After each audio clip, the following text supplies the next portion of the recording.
Bible literature ministry అనుదిన ధ్యానములు జనవరి 7 అంశము యెహోవా అందరికీ ఉపకారి.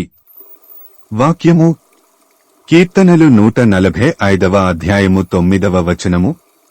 యెహోవా అందరికి ఉపకారి, ఆయన కనికరములు ఆయన సమస్త కార్యముల మీద నున్నవి. ప్రభువునందు ప్రియులారా, నేటి వాక్యమును ధ్యానించుకుందాము. ఉపకారం చేయటమంటే ఇతరులకు సహాయపడటం. నిన్నువలె నీ పొరుగు వానిని ప్రేమించు అని చెప్పిన యేసుక్రీస్తు మాటలలోని గూఢార్థం ఇతరులకు ఉపకారము చేయమనటమే. మనుష్యులలో స్వార్థం ఉన్నంతకాలం ఇతరులకు ఉపకారం చేయలేరు. దేవుణ్ణి విశ్వసించని వారు ఇతరులకు నిస్వార్థంగా ఉపకారం చేయలేరు. ఒకవేళ ఎవరైనా ఇతరులకు సహాయపడాలంటే వారి నుండి ఏదైనా ఆశిస్తేనే తప్ప ఇతరులకు సహాయపడరు. మనుష్యులైతే తమ్మును ప్రేమించిన వారినే ప్రేమిస్తారు. తమ్మును ద్వేషించే వారిని, తమకు సహాయపడని వారిని ప్రేమించలేరు. దేవుడొక్కడే మానవుల నుండి ఏమీ ఆశించకుండా ఉపకారం చేస్తాడు. మంచివారి మీద చెడ్డవారి మీద వాన కురిపించినట్లే ఉంటుంది దేవుని ప్రేమ. అయితే దేవుని ప్రేమ ఎవరిలోనైతే ఉంటుందో వారు ఎవరినైనా ప్రేమిస్తారు, వారికి ఉపకారం చేస్తారు. దానికి చక్కని ఉదాహరణ మంచి సమరయుడు. తనకు సంబంధం లేని వ్యక్తిని అక్కున చేర్చుకుని ఉపకారం చేశాడు. ఉపకారము చేసే ముందు లాభనష్టాలు బేరీజు వేసుకోలేదు. తను వెళ్తున్న పనికి ఆలస్యంగా వెళ్తాడేమో అని ఆలోచించలేదు. తన దగ్గరున్న డబ్బు ఖర్చు చేసేటప్పుడు తన అవసరాలను గురించి పట్టించుకోలేదు. పైగా ఇంకేమైనా ఖర్చు పెట్టాల్సి వస్తే భరించడానికి సిద్ధపడ్డాడు. ఎవరో తనకు సంబంధం లేని, ముక్కుముఖం తెలియని వ్యక్తి పట్ల అంతగా జాలిపడటం అంటే ఆ హృదయంలో దేవుడు అన్న భావన ఉంటే తప్ప సాధ్యం కాదు. ఆ సమరేనికున్న జాలిపడే గుణం ఇతరులకు ఉపకారం చేసేలా చేసింది. దేవుని సహజ స్వభావం జాలిపడటం. ఈ జాలిపడే హృదయం ఎవరికైతే ఉంటుందో వారు ఇతరులకు సహాయపడతారు. ఈ స్వభావం దేవుణ్ణి ప్రేమించే వారికి వస్తుంది.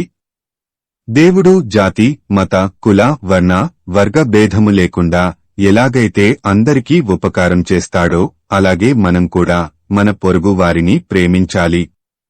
దేవుడు అందరికీ ఉపకారిగా ఉన్నట్లు మనము కూడా అందరినీ ప్రేమించి ఉపకారము చేయాలని దేవుడు కోరుకుంటున్నాడు.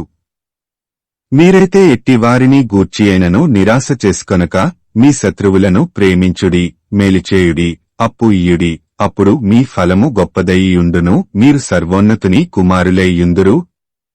ఆయన కృతజ్ఞతలేని వారి ఎడలను దుష్టుల ఎడలను ఉపకారి అయ్యున్నాడు. లూకా 6:35. మన శత్రువులను ప్రేమించడం, వారికి మేలు చేయడం, అప్పు ఇవ్వడం ఇవన్నీ సాధ్యమైనవేనా? శత్రువులను ప్రేమించి మేలు చేయకపోయినా పర్వాలేదు, ద్వేషించి కీడు చేయకుండా ఉండగలిగితే కొంతవరకు మేలు చేసిన వారమవుతాము. కృతజ్ఞత లేనివారి ఎడల, దుష్టుల ఎడల దేవుడు ఉపకారియే ఉన్నట్లు మనము కూడా ఉండటానికి ప్రయత్నిస్తే దేవుడు మనకు తప్పక సహాయపడతాడు. దేవుడు మన నుండి కోరుకునేది అదే. మనం ఇతరులకు ఉపకారం చేస్తే దేవుడు మనకు ప్రత్యుపకారం చేస్తాడు. బీదలను కనికరించువాడు, యెహోవాకు అప్పిచ్చువాడు వాని ఉపకారమునకు ఆయన ప్రత్యుపకారము చేయును. సామెతలు 19:17. నీవు దేవుణ్ణి ప్రేమిస్తున్నావో లేదో ఇతరుల పట్ల నీ హృదయ స్పందన తెలియజేస్తుంది. ప్రార్థించుకుందాము. ప్రభువా, మేము ఈ లోకంలో జీవించినంతకాలము నీవు అందరికీ ఉపకారివై యున్నట్లు మేమును మా పొరుగువారిని యథార్థ హృదయముతో ప్రేమించినట్లు మాకు కృప దయచేయమని యేసయ్య నామమున అడుగుతున్నాము తండ్రి. ఆమేన్. ప్రభువునందు ప్రియులారా, మార్కు సువార్త 16వ అధ్యాయము 15వ వచనములో మీరు సర్వలోకమునకు వెళ్లి సర్వసృష్టికి సువార్త ప్రకటించుడి అని యేసు ప్రభువు చెప్పాడు. కాబట్టి సువార్తను ప్రకటించడంలో భాగంగా ఈ వాక్యమును మీ స్నేహితులు, బంధువులకు షేర్ చేయమని ప్రభువు నామమున కోరుతున్నాను. దేవుడు మిమ్మును దీవించునుగాక.